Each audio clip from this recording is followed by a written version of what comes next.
So what has been achieved? The network's most significant gains have been around using data to identify and understand those most in need of support. Local areas use the network to showcase and discuss their own practice, and all those videos are available on the Improvement Service website.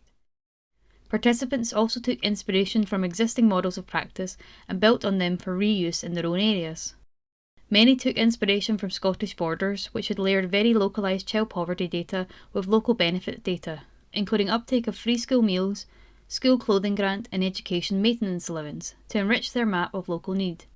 This has informed local decisions about how resources are allocated in the Borders. The Improvement Service has also supported many local areas to replicate this approach in the local child poverty action reports.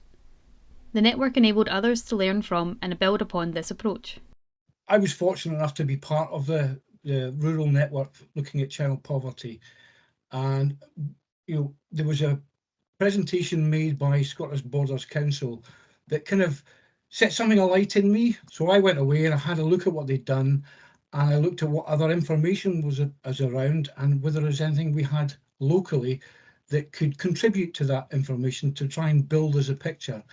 Did a bit of research, collected data internally, collected data from the largest food bank in Moray itself, and looked at the DWP data for things like carers allowance, disability living allowance, personal independence payments. These fields were factored together, which produced tables that could say, well, the ones with the lowest scores were the likely areas with the most vulnerabilities or highest levels of poverty deprivation.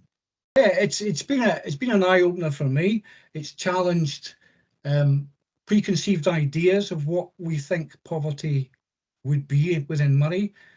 Some raised some eyebrows, kind of challenged some members of elected members to think, well, I need to think more about my area now, because this is identifying that I have higher levels of vulnerability, poverty in my area than I actually thought.